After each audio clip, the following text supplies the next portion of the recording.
आज आम्ही पुण्यामध्ये जे पत्रकार परिषद घेतलेली आहे पत्रकार भवनामध्ये, त्याचा हेतू आज आहे की पुण्यामध्ये 165 जागा आहेत त्या सर्व स्वबळावरती लढवणे. आणि हे सुशिक्षित लोकांचं शहर असं म्हटलं जातं, विद्येचं माहेरघर म्हटलं जातं. पण या शहरामध्ये सुशिक्षित लोकांना कोणताच पक्ष तिकीटच देत नाही. त्यामुळे आम्ही असं ठरवलंय की या महानगरपालिकेच्या निवडणुकीमध्ये डॉक्टर, वकील, इंजिनियर, प्राध्यापक, सायंटिस्ट, खेळाडू, कलाकार अशा सगळ्या होतकरू लोकांना तिकीट देऊन या शहराचं सिंगापूर करायचं, यासाठी पत्रकार परिषद होती. तुमचं विजन काय आहे?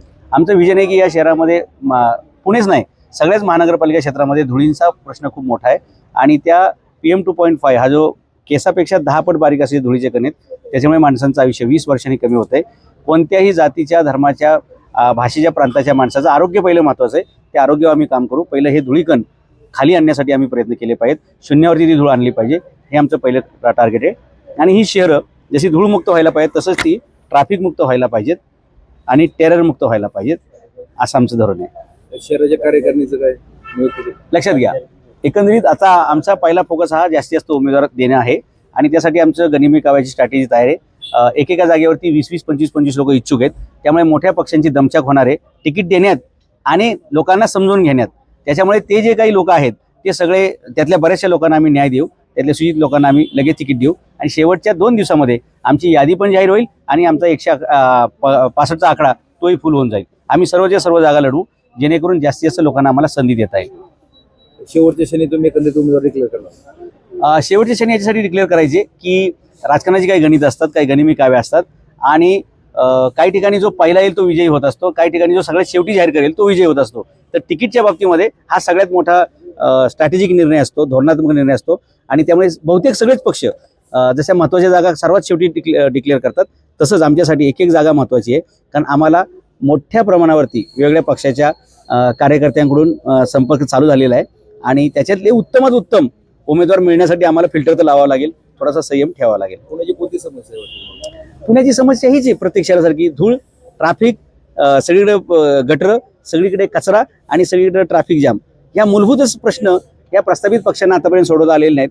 त्यामुळे कोणत्या चेहऱ्यानं, कोणत्या मुद्द्यानं हे मतं मागायला जाणार आहेत ही खूप मोठी अडचणीची विषय आहे.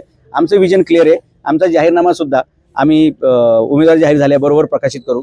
तो जाहीरनामा पाहूनच लोकांना असं वाटेल की अरे आपलं शहर सिंगापूर करू. ह्या थीमनुसार आपण ह्या तरुण मंडळींना संधी देऊया, जेणेकरून आपल्याला सुद्धा एक परिवर्तन पाहता येईल आणि एक बदल पाहता येईल. प्रचाराचं स्वरूप कसं आहे? आमचं प्रचाराचं स्वरूप हे प्रदेशासारखंच असणार आहे. आम्ही कुठेही आमच्या कार्यकर्त्यांना रॅली काढायचं सांगणार नाही. बुलेट रॅली, 2 व्हीलर रॅली, शक्ती प्रदर्शन, त्याच्यानंतर जाहीर सभा, हे असले कुठलेही कृत्रिम अवडंबर माजवायचे नाही, असं आम्ही कार्यकर्त्यांना सूचना दिल्यात. जो काय आपला प्रचार होईल तो सुशिक्षित सज्जन माणसासारखा करायचा, डिजिटल करायचा आणि डायरेक्ट फिजिकली मतदारापर्यंत पोहोचायचं. कुठेही जास्त मनुष्यबळ दाखवणं, गोंगाट दाखवणं, गर्दी दाखवणं हे लोकशाहीला पोषक नाही. याच्यातून गुंडागर्दी, दादागिरी आणि पैशांचा माज वाढतोय, ते आम्ही टाळणार आहोत. सर, आता असं झालंय की बीजेपीच्या याच्यावरती कुणीही उभं केलं की तो जिंकून येतो, असं एक ट्रेंड झालाय सगळीकडे, देशात असेल, राज्यात असेल. अशा लोकांच्या याच्यामध्ये जे कॉम्पिटिटर आहे, यात तुमच्या पक्षाचा निभाव कसा लागेल, काय वाटतं? तुमचा प्रश्न बरोबर आहे की ज्यावेळी मोठे पक्ष मैदानात असतात त्याच्या समोर नवीन पक्ष कसा टिकाव धरू शकेल.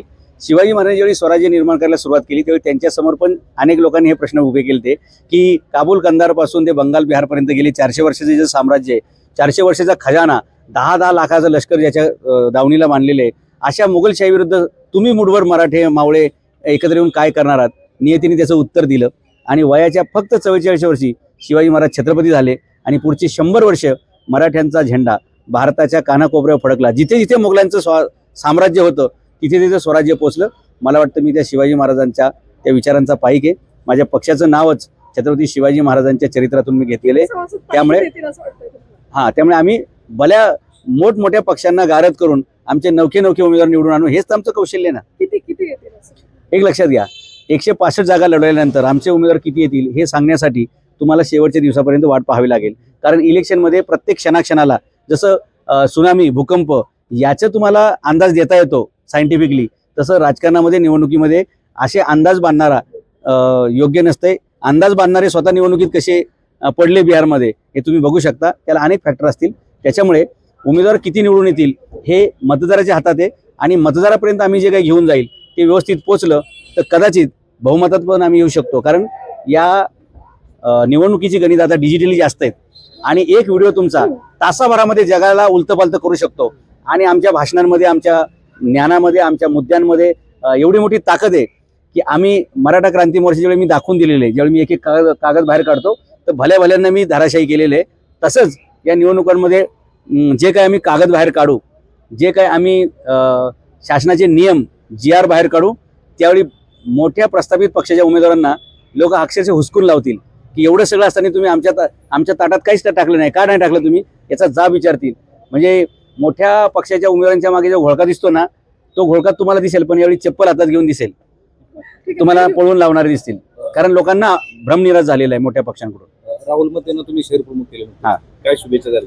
आता हे युवा कार्यकर्ते राहुल मते यांना आम्ही पुणे शहराची जबाबदारी दिलेली आहे आणि पुणे महानगरपालिका क्षेत्रामध्ये ज्या काही 165 जागा आम्हाला लढवायच्या आहेत त्यासाठी यांच्याकडे राजकीय अनुभव आहे, होतकरू आहेत आणि अशा होतकरू तरुणांना संधी देणं राजकारणात हेच आमच्या पक्षाचे ध्येय आणि त्यानुसार आम्ही ते दाखवून दिलेलं आहे.